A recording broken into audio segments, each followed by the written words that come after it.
السلام عليكم ورحمة الله وبركاته، وأهلا بيكم في فيديو جديد. في الفيديو ده هنتكلم عن مقدمة سريعة عن الجينيراتيف AI اللي هو الذكاء الاصطناعي التوليدي وتأثيره في مجال صناعة المحتوى المرئي.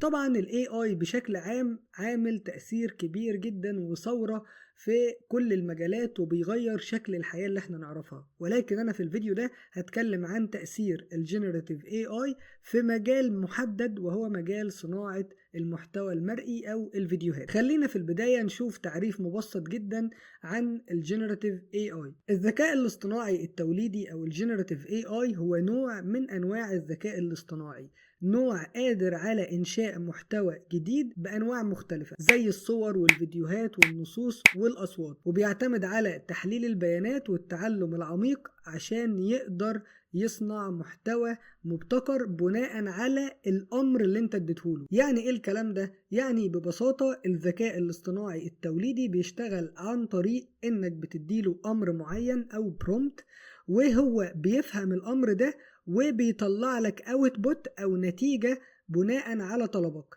النتيجة دي ممكن تكون في شكل صورة أو في شكل فيديو أو في شكل أوديو أو ملف صوتي أو في شكل كتابي، وكل ما أنت اديته أمر مفصل ودقيق كل ما هيديك نتيجة فيها كل التفاصيل اللي أنت طلبتها. هناخد أمثلة كتيرة جدا جدا دلوقتي وهنشوف تأثير ده على صناعة المحتوى المرئي إيه. وطبعا في تطبيقات كتيرة جوه الجينيراتيف AI زي مثلا شات جي بي تي وكلود وجيميناي وديب سيك. الأربعة دول واللي شبههم دول بنسميهم ال LLMs، ودي بتبقى أنظمة ذكاء اصطناعي متقدمة اتدربت على كمية هائلة من البيانات النصية عشان تفهم لغة البشر وتقدر تطلع لك أو تولد لك نصوص جديدة بطريقة طبيعية كأن اللي كاتبها بشر أو إنسان زيه وزيك. فأنا لو عايز أعمل أي أعمال كتابية أو أولد أي نصوص هنا هلجأ لنماذج ال LLMs. الأدوات دي كلها تقدر تعمل لك مقالات، قصص، سكريبتات، تقدر تترجم لك نصوص، تحلل بيانات، تشتغل معاك كمساعد افتراضي، تقدر تكتب لك كود برمجي، تقدر تعمل لك أي نوع من أنواع المحتوى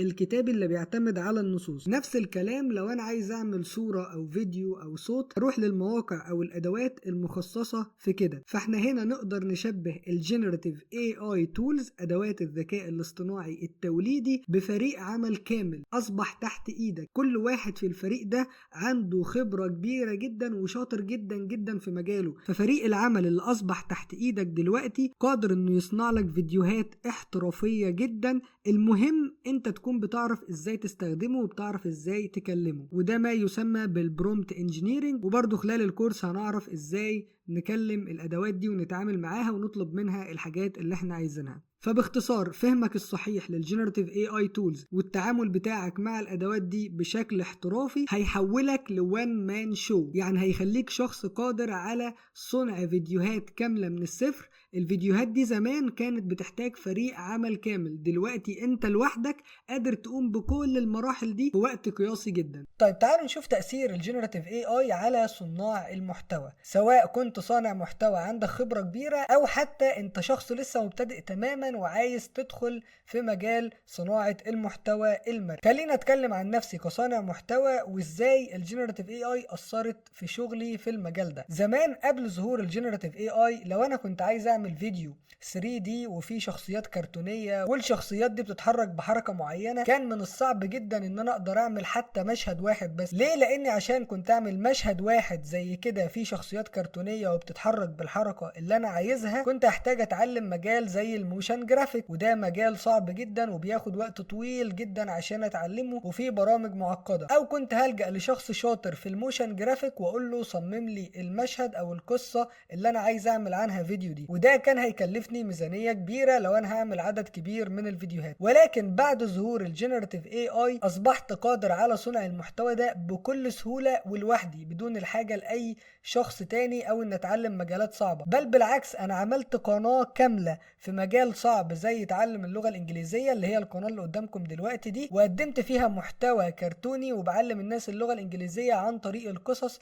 من خلال المحتوى ده، زي مثلا الفيديو اللي ظهر قدامكم دلوقتي. الفيديو ده 3D انيميشن والشخصيات فيه بتتحرك بالحركة اللي انا عايزها، وصممت الشخصيات من الصفر وبكل سهولة وبشكل سريع جدا جدا. فده اول نوع قدرت اعمله بكل سهولة بعد استخدامي للجنراتيف AI تول. طيب تعالوا ناخد مثال في مجال تاني. نفترض ان انا كنت عايز اعمل فيديو عن حياة الجنود في الحرب العالمية الاولى، فقبل ظهور الجنراتيف AI عشان اعمل فيديو زي كده كنت هضطر ان انا ادور على فيلم او مسلسل او عمل سينمائي بيتكلم عن الحرب العالمية الاولى واخد المشاهد اللي بتخدم الفيديو بتاعي، بس في الحالة دي كنت هبقى عرضة للكوبي رايت سترايك وبالتالي الفيديو بتاعي كان هيتمسح. طيب بعد استخدامي للجنراتيف AI تولز بقيت قادر على صنع مشاهد حقيقية واقعية بتعبر عن معاناة الجنود، واللي يشوف الفيديو ده صعب جدا يقول انه بالاي اي. مش بس كده، ده انا كمان بتحكم في حركة الكاميرا وزاوية التصوير وكل حاجة. فهنا بقيت قادر على صناعة مشاهد واقعية بتعبر عن الحرب العالمية الاولى.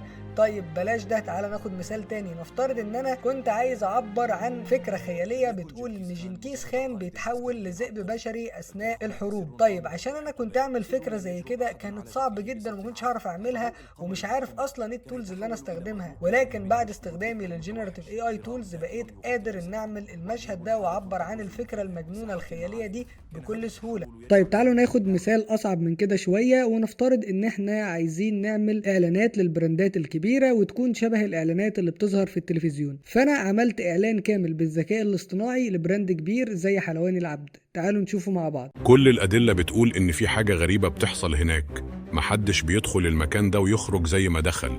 المحقق الغامض ده قرر يكتشف السر بنفسه. لما بيدخل المكان بيلاحظ حاجات مش طبيعية، الزباين بتاكل الحلويات وكأنهم في حلم، والريحة اللي بتخليك تحس إنك في عالم تاني. بيقرر يبدأ تحقيقه وبيواجه العامل اللي بيقوله جرب بنفسك وهتفهم. وبالفعل لما بياكل أول لقمة كل حاجة بتتغير. المحقق الغامض بيستسلم للسحر وبيبدأ يعيش التجربة اللي خلت كل الناس تنسى همومها. فهل السر في الوصفة ولا في السكر ولا في الحلويات اللي بتلم الناس من كل حتة؟ هنا في العبد السر مش مجرد طعم، ده سحر. تعال ناخد مثال تاني أخير عن تأثير الجنراتيف AI تولز في صناعة المحتوى وعلي أنا شخصيا. زمان عشان كنت أعمل فيديو أطلع فيه بشكلي كنت أحتاج أجيب مايك وإضاءة وأظبط الاستوديو وبعد كده أحضر نفسي عشان أصور، وده ياخد مني وقت ومجهود كبير جدا.